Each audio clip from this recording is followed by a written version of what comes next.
Book of Heaven, Volume 23, February 5th, 1928. Promise in Eden of the future Redeemer. Solemn promise in the Our Father of the kingdom of the divine will. How God feels the joy of creation being repeated. My poor mind feels as though fixed in the supreme fiat, and I feel like a little girl who, since she likes the beautiful lessons of her beloved teacher, always hangs around her, asking her 1,000 questions, to have the pleasure of hearing her speak and of learning new, more beautiful lessons. And while the teacher speaks, she remains there with her mouth open, listening to her. So many are the beautiful surprises that she gives her with her lessons. Such am I, a tiny little one, hanging around the light of the divine will, more than teacher, wanting to draw its life from the beautiful lessons it gives to my little soul. And because I am little, it delights in making me content, giving me such surprises of divine lessons, never thought of by me.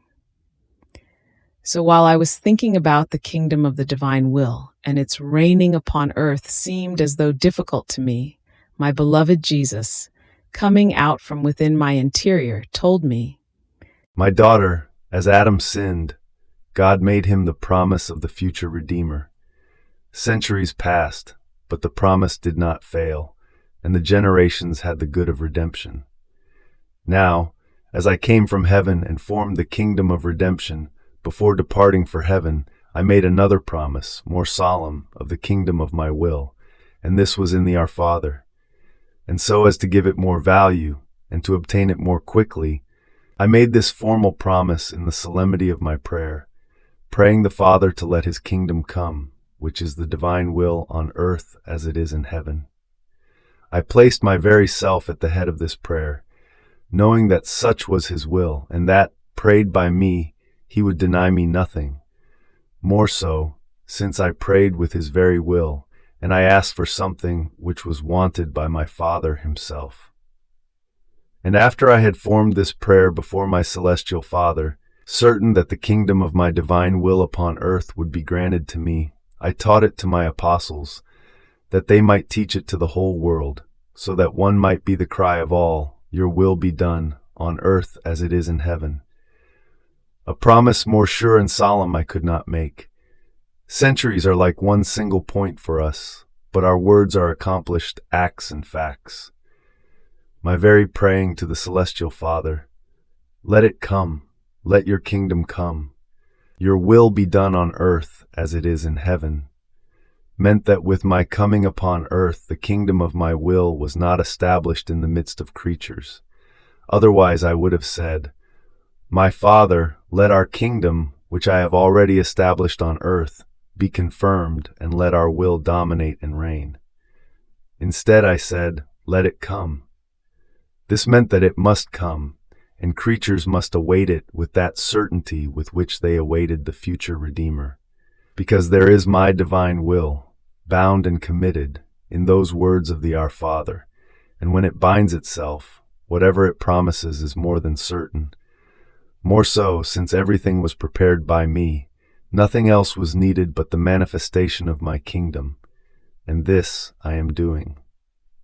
Do you think that my giving you so many truths about my fiat is only to give you simple news? No.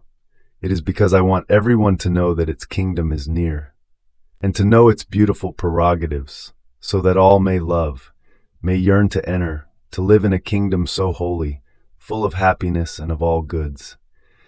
Therefore, that which seems difficult to you is easy for the power of our fiat, because it knows how to remove all difficulties, and to conquer everything, the way it wants and when it wants. Then I was doing my round in the eternal fiat according to my usual way, and going around throughout the whole creation, I was bringing all works before the divinity to give to it the most beautiful homage and the great glory of all their works. But while I was doing this, I thought to myself, but what is the glory I give to my Creator by bringing him all his works? And Jesus, moving in my interior, told me, "My daughter, by doing so, you bring to us the joy of our accomplished works. In fact, before we created the creation, they were inside of us, as though in deposit in our will, and we did not have the glory, the joy of seeing our works outside of ourselves, formed and accomplished outside of us. So, our works were formed when the creation was created, and if one goes around in their midst, looks at them, and wanting to gather them all together around us, says to us, "How beautiful are your works, perfect and holy. Their harmony, their perfect order tell who you are and narrate your glory." We feel the joy, the glory being repeated, as if we were again extending the heavens, forming the sun and all our works. So the creation remains always in act, and as though speaking by means of the little daughter of our will. This can happen to you also. If you had decided in your will to make many beautiful works, you do not enjoy. But your joy begins when you see the works accomplished.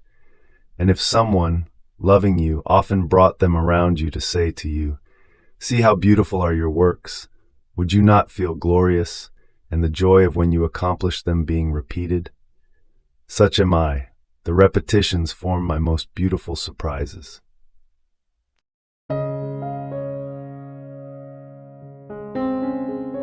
Thank you for being a part of our community here at Divine Will app. If you enjoy listening to Jesus' lessons on how to live in the divine will, please give this video a thumbs up. Your likes help us reach more souls yearning to live in the kingdom of the divine will. We'd love to hear your thoughts and reflections, so drop a comment below. Your insights not only enrich our community, but also inspire others on their spiritual journey. And don't forget to subscribe to our channel. By joining us, you're helping to spread the news of the kingdom of the divine will, so that together we can bring His kingdom to reign on earth as it is in heaven. In the divine will, always.